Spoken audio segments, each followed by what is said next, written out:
ঘরোয়া ক্রিকেট কিংবা international cricket সবখানে আপনি দুর্দান্ত বোলিং করে আসছেন, পাওয়ার প্লেতে র্যাঙ্কিংও আলহামদুলিল্লাহ ভালো জায়গায় আছেন। আর রহস্যটা যদি বলতেন আসলে এই ছোট ফরম্যাটে, সবচেয়ে ছোট ফরম্যাটে শেখ মেহেদীর এই দুর্দান্ত বোলিং এর রহস্য কি? এটা কোনো রহস্য না। এটা ধরেন আমি যেহেতু এক ফরম্যাট খেলি, আমার চিন্তাধারা এক ফরম্যাটে আছে, তো আমার এই জিনিসটা আসলে ভালো করার ক্ষেত্রে দেখা যায় যে ভালো করতেই হবে এমন কিছু মেন্টালিটি কাজ করে। দেখা যাচ্ছে প্রতিদিন হয়তো বা ভালো করবো না, বাট ম্যাক্সিমাম টাইমে তো ভালো করতে হবে, না হলে দেখা যাচ্ছে আমার মতন প্লেয়ারদের জন্য একটু ডিফিকাল্ট এইখানটা ম্যানেজ করা।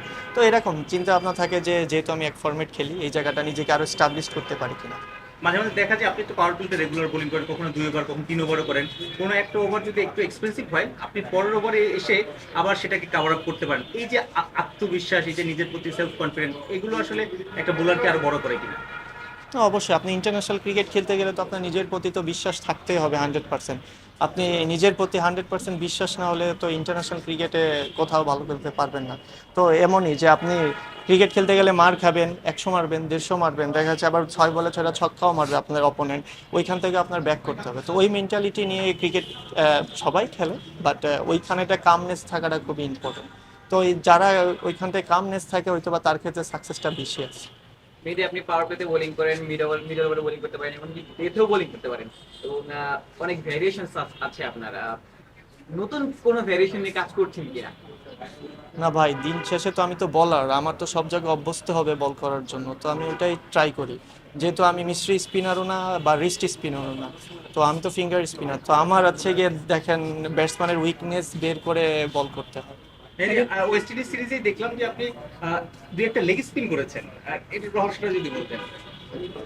হ্যাঁ হ্যাঁ, এটা আসলে দেখা যাচ্ছে যে মাঝে মাঝে আমি ট্রাই করি, বাট কখনো সালাউদ্দিন স্যার যিনি ছিলেন, আমি ওনার সাথে অনেক দিন ধরে কাজ করছি, বাট উনি কখনো এই ডেলিভারিটা পছন্দ করতেন না। বাট সামটাইম কিছু হয় না যে আপনি ব্যাটসম্যানকে আটকাইতে পারতেছেন না, ডিফারেন্ট কিছু করা লাগে।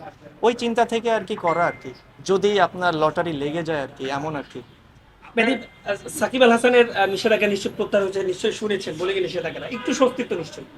না অবশ্যই সাকিব ভাইয়ের জিনিসটা নিয়ে অ্যাকচুয়ালি সত্যি কথা বলতে গেলে দেখেন যে একটু টেন্স ছিল আর কি, যে এতবার একটা প্লেয়ার দিন শেষে এত বছর ক্রিকেট খেলার পরে লাস্টের দিকে এসে তার বোলিং একটু ত্রুটি দেখা দিয়েছে। তো কালকে নিউজটা দেখার পরে আলহামদুলিল্লাহ খুব ভালো লাগছে, এবং হোপফুলি সে তাড়াতাড়ি ফিরে আসুক এবং আমাদের দেশের হয়ে খেলুক এবং আমাদের ডোমেস্টিক ক্রিকেট খেলুক।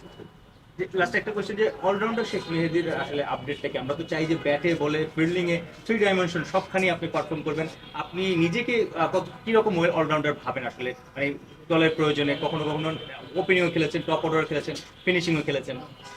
দেখেন আমার আসলে ইমপ্রুভ করার অনেক জায়গা আছে, যেহেতু আমি বোলিং অলরাউন্ডার।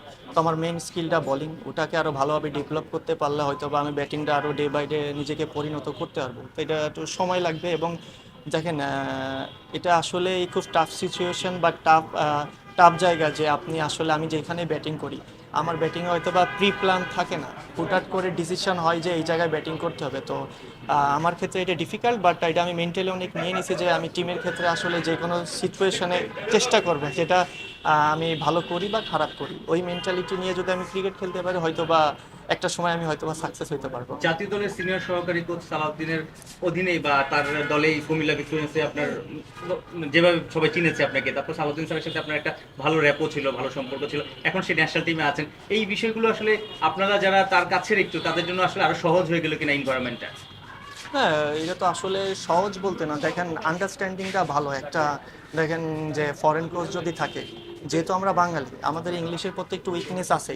তো বাঙালি কোচ থাকলে যে জিনিসটা হয় কি, আমরা ফুলফিলভাবে তাদের ভিতরে কথাটা বোঝাইতে পারি বা বলতে পারি। তো এই জিনিসটা আর কি, যে লোকাল কোচ থাকলে জিনিসটা খুব, তারাও আমাদের খুব ভালোভাবে বোঝে, যেহেতু তাদের সাথে আমরা অনেক দিন ধরে কাজ করতেছি। তো একটা ওভারসিজ কোচ থাকলে কি হয়, সে 2 বছর মেয়াদে আসে বা 1 বছর মেয়াদে আসে, তো তার জন্য সব কিছু আসলে ডিফিকাল্ট হয়ে যায়। তো দেশি কোচ থাকলে এই জিনিসটা আমাদের বোঝাপড়াটা খুব ভালো হয়। ইভেন এই যে এখনো কাজ করতে পারতেছেন নিশ্চয়ই, সালাউদ্দিন স্যার নানা জায়গায় ম্যাচ দেখতেছে। হ্যাঁ ডেফিনেটলি, দেখেন আপনি যদি এই যে সে হয়তো বা কাছে নাই, বাট তার সাথে ফোনে কমিউনিকেশন করে এই জায়গাটা কিভাবে ইমপ্রুভ করা যায় বা আমার এই প্রবলেম হইতেছে, এটা ডিসকাসের মাধ্যমে অনেক কিছু সারা যায় আর কি।